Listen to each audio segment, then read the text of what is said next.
Look, you might come across information suggesting that the risk of developing cancer in individuals who take proton pump inhibitors over a very long period of time remains a subject of significant debate and controversy in the medical community.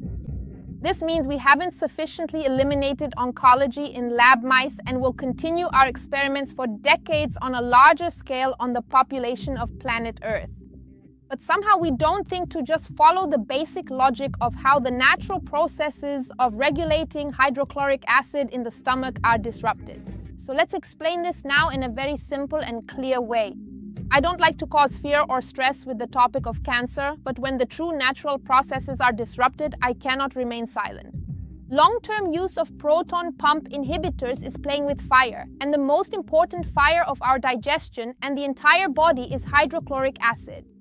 It's completely obvious that mitochondrial function is disrupted here, which means that less energy is produced. These are our power plants. My name is Julia Schlottauer. I am a doctor, nutritionist, and advocate for your mitochondria.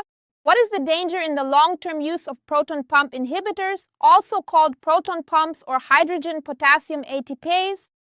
One of the stimulators for the production of hydrochloric acid by the parietal cells of the stomach is gastrin.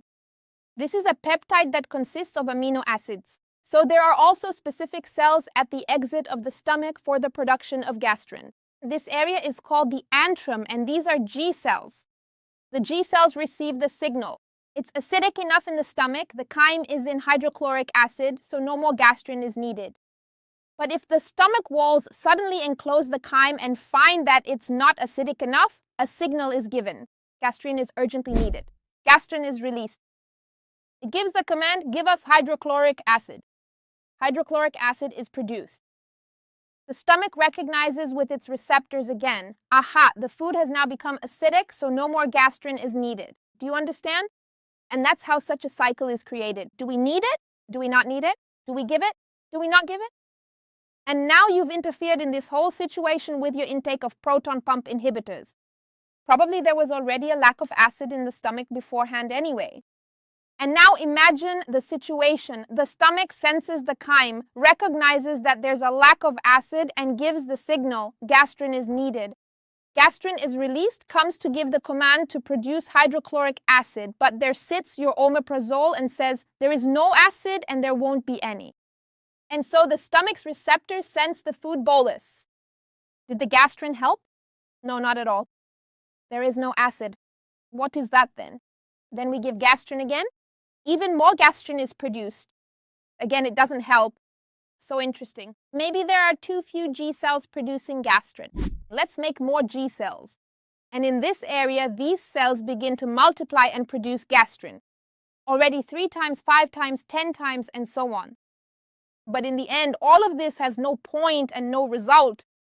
There will be no hydrochloric acid. Because the body, parallel to this whole situation, gradually falls into a nutrient deficiency. You continue to take proton pump inhibitors and no acid is present. A series of immunological, biochemical, and genetic errors within the cells can lead to a catastrophe, especially in the stomach area. Look, if your stomach acid is reduced without taking proton pump inhibitors, then it can be variable. Let's say today you slept better, you have less stress, you somehow stimulated the acid through food and digested well, and the acid was present. Tomorrow it's gone again. And so it changes constantly. That means the gastrin level is also variable. However, if proton pump inhibitors permanently lower stomach acid, there is no hydrochloric acid and the gastrin level is constantly elevated. A permanently elevated gastrin level is scientifically linked to an increased risk of developing oncological processes in the stomach area. But I want to emphasize that you shouldn't fixate exclusively on the gastrin value, but that I'm primarily pointing out the consequences of nutrient deficiency and the lack of a problem solution. By the way, consult a doctor. Gastrin can actually be measured using a blood value, and the most significant factor is the extent of its increase, meaning how much it rises compared to the normal concentration. What is the trap when stopping proton pump inhibitors? Many people stop the inhibitors and suddenly the symptoms intensify, the heartburn becomes unbearable. The thing is that omeprazole disappears from the parietal cells that produce hydrochloric acid while the proton pumps renew themselves. But then gastrin comes in large quantities. Remember, times 3, times 5, and it says we need a lot of hydrochloric acid. If the body still has resources to produce hydrochloric acid, an enormous amount of it is released, which naturally damages the mucosa immediately, especially if its protection was already reduced anyway. Please note, the intake of proton pump inhibitors should not exceed 4 weeks. And if you decide to stop these and your symptoms worsen, watch the video about substances that protect the stomach lining and help with regeneration.